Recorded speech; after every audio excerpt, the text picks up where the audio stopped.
Okay, good afternoon everybody, almost good evening on the 24th of March 2021.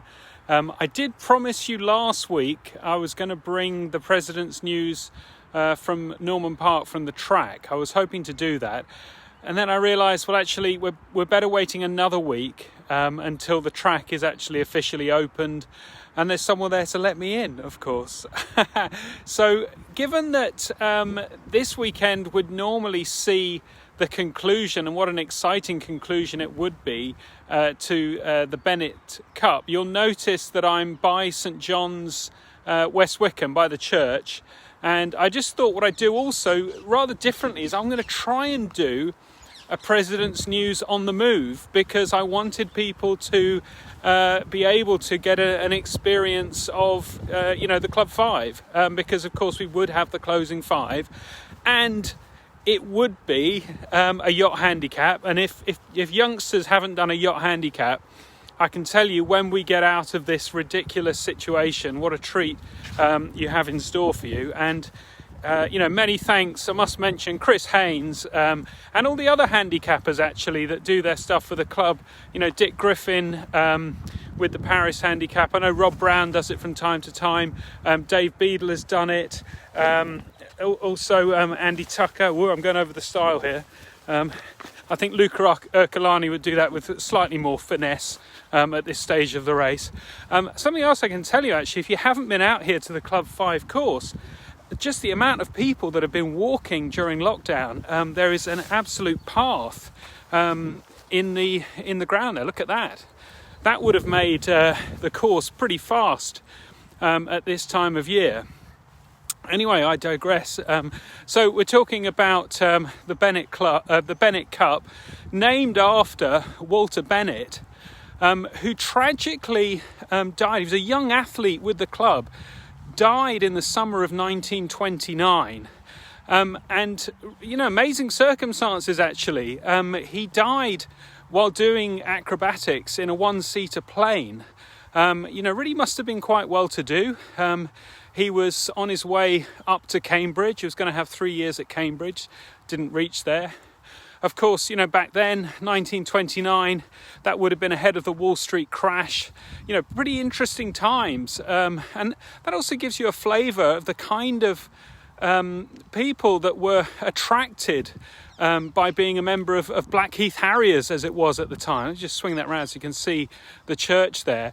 I did have a really enjoyable 5-10 minutes with John Turner in the week as he came up to collect some more gazettes from the bar to get working on the next section of his book. And we were reminiscing about how terrific, the history is, because you do have these little, nuances and eccentricities and unusual quirks in the club that make it so interesting. But anyway, that was the sad story of Walter Bennett. The Cup, I believe, runs since the 1940s, and I'm sure there are people who would be able to tell us on the feed, but I just wonder when the last season was that we didn't run that competition, because we've gone a whole season without running it, and that is a great shame. But we will be back from this. Talking of club history, I was contacted today by Jeremy Oldfield, who is the son of Tony Oldfield. So some of the past presidents and older members probably will remember Tony Oldfield, who was a president from the 1970s, passed away about 20 years ago, and Jeremy has finally been going through his dad's stuff and has found a box, or put together a box, of Blackheath and Bromley memories that his dad had, and he's sending those to the club. So it's a great thank you to him for doing that, and it'll be great to see what that yields in terms of club memoirs. I can see Tim Ayres is on the field. Good evening to you. I know you've not been feeling so well. Hope you're getting better. Alice Platt is on the feed as well. Alice, thanks for all your work on the social media. It's really going well, going great. So that was that news with Jeremy.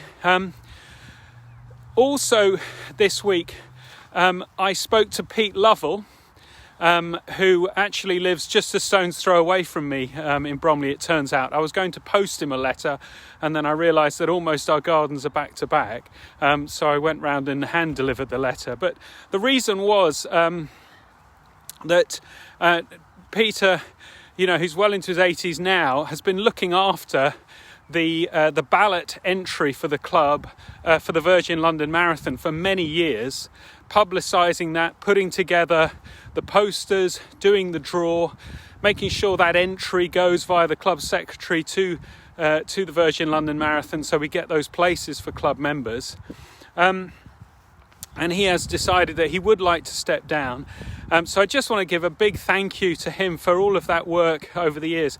There are so many unsung heroes in the club that do all these jobs that people don't realise and take for granted. And he's certainly one of them. And I really wish Peter and his wife Jenny well. Nick Barber has offered to take on the mantle of organising that. So he is going to take the reins there. We do know that it's timely, actually, because I believe they're going to open the club entries very soon, I think towards the end of March for the Virgin London Marathon. So watch out for updates from Nick Barber about that. Right, I'm about to get to the next style, so I have another comedy moment. See if I do this with as much finesse as Finton Parkinson, let's see. I've certainly got the beard for it. And so Nick will be doing that.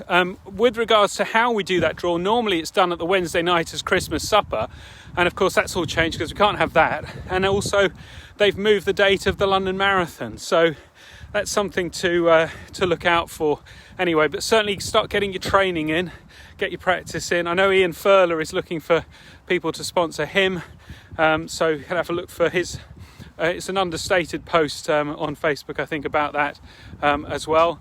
And people thinking about training, I know that Ashley Pearson has started up or is planning to start her training group up again, and I've seen the posts about that. The WhatsApp group is starting to get a bit lively, so thanks Ashley for doing that. And certainly the performances you put in on the virtual races, if you can get everyone into that kind of shape, that'll be absolutely terrific.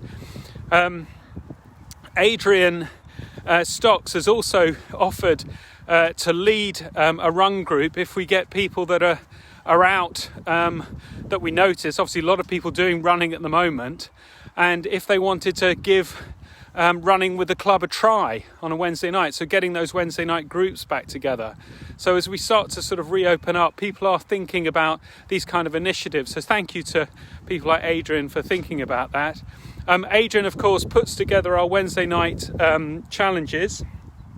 He has put together this week the Fartlek Challenge. Don't know why that makes me think of Paul Ostrich, but it does. It's because I used to do so many of those sessions with him in Mick Jones's group. And it's a fartlek session with a twist, because Adrian wants you to look at the day of which you're born. And it's a different session depending if you have an even number date or an odd number date. Anyway, all the details up on the social media feed. And I think that then takes me really to fundraising. We obviously have the AGM this weekend, so looking forward to that. We will be announcing some new vice presidents, which I hope the club will support and vote in for their efforts throughout the last year, but also previous to that as well. Great service to the club. I know from David Appleton that our fundraising total has reached £170,000, and that's in large part helped by a recent donation from the 300 Club. They managed to donate £15,000.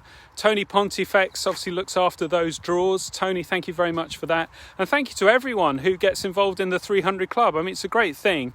Just a small contribution, mounting up so much to yield that much money to be able to pour into the club fundraising. So, fundraising by the club members.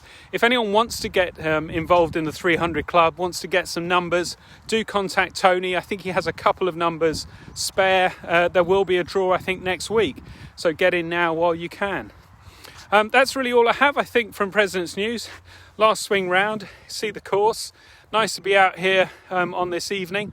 Hope you're all well, and look forward to seeing you next week. Goodbye.